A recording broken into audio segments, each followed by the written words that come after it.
For over 1,000 years, Rome stood as the most powerful force the world had ever seen. From a small village by the Tiber River to an empire that stretched from Britain to the sands of Egypt, the story of Rome is the story of ambition, conquest, glory, and ruin. This is the rise and fall of the Roman Empire. The beginning of Rome, 753 BC. Legend says it began with Romulus and Remus, twin brothers raised by a she-wolf. After a struggle for power, Romulus killed his brother and became the first king of Rome in 753 BC. It was more myth than fact, but myths have power. Rome started small, ruled by 7 kings, each building upon the last, until one man's cruelty ended the monarchy. In 509 BC, Romans overthrew their king and vowed never again to bow before one man. They formed a republic where citizens, senators, and generals shared power, or so they believed. The Roman Republic, 509 to 27 BC. The Republic became a machine of conquest. Its armies were disciplined, relentless, and loyal, not to the Senate, but to their commanders. Through war after war, the Samnites, the Etruscans, and the Carthaginians, Rome expanded. The most dangerous enemy came from across the sea, Carthage, led by Hannibal, who marched elephants over the Alps to strike Italy itself. For 17 years he ravaged the peninsula, but Rome refused to fall. In the end, Roman general Scipio Africanus carried the war to Carthage and burned the city to the ground. Rome now ruled the Mediterranean, Mare Nostrum, our sea. But with power came greed. Wealth flooded into Rome, and corruption followed. The Senate became divided, the poor grew restless, and ambitious generals began to see the Republic as their playground. The Age of Generals. Among these generals were Marius, Sulla, and Pompey, each seizing power, each leaving Rome weaker. And then came Julius Caesar. Brilliant, ruthless, and adored by his soldiers, Caesar conquered Gaul and became a living legend. But the Senate feared his ambition. They ordered him to disband his army and return home alone. Caesar refused. In 49 BC, he crossed the Rubicon River, declaring, "The die is cast." It was the beginning of civil war. When the dust settled, Caesar was dictator for life. He reformed the calendar, expanded citizenship, and planned to rebuild Rome. But on the Ides of March 44 BC, the knives of his own senators ended his life. Rome plunged once more into chaos. Augustus and the birth of empire, 27 BC. Out of the chaos rose a new ruler, Octavian, Caesar's adopted son. He defeated Mark Antony and Cleopatra at the Battle of Actium and became Augustus, the first emperor of Rome. Under Augustus, peace, Pax Romana, spread across the empire. Roads connected the world, cities thrived, and Roman law became the standard of civilization.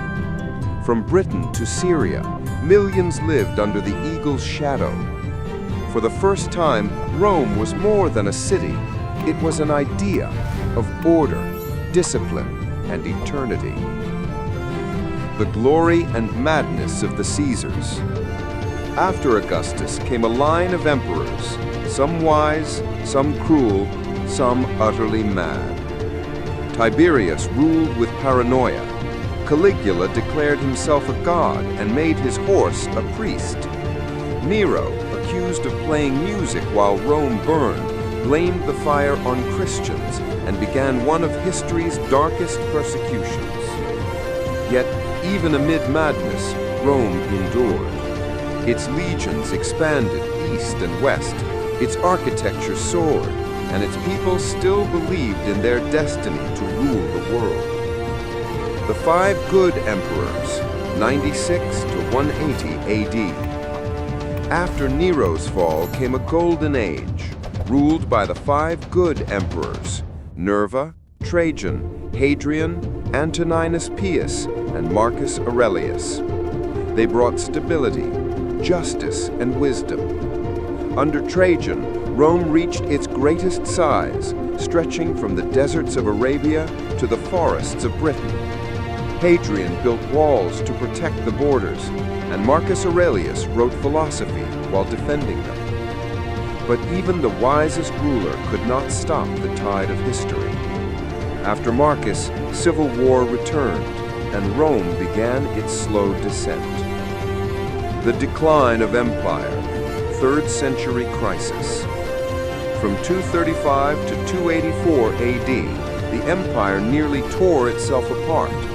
Dozens of emperors rose and fell, murdered by rivals or their own guards. Plagues, famine, and economic collapse ravaged the population. Rome, once invincible, now fought to survive.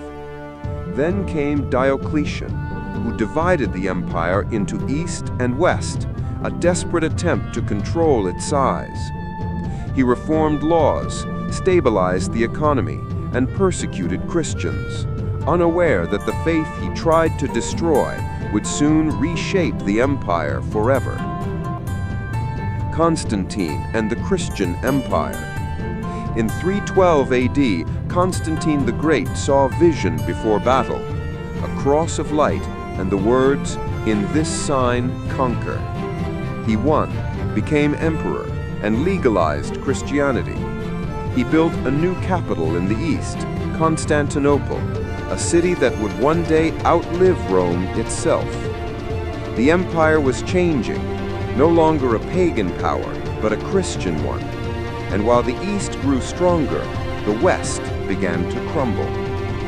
The fall of the Western Empire, 476 AD.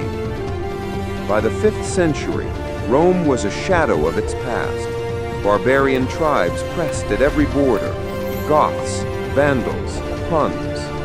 The treasury was empty, the army unpaid, and the Senate powerless.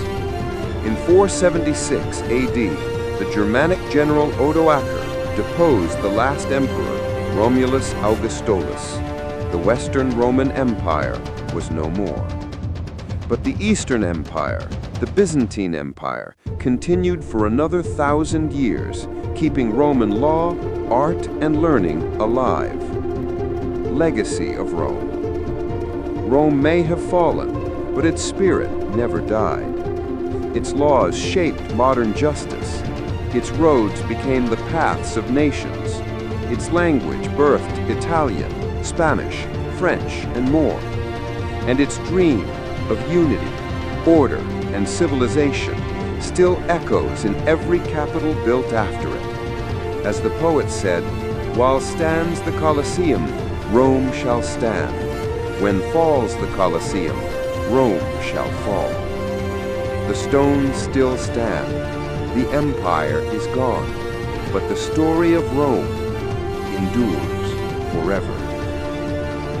This was the rise and fall of the Roman Empire, a reminder that even the greatest powers must one day yield to time.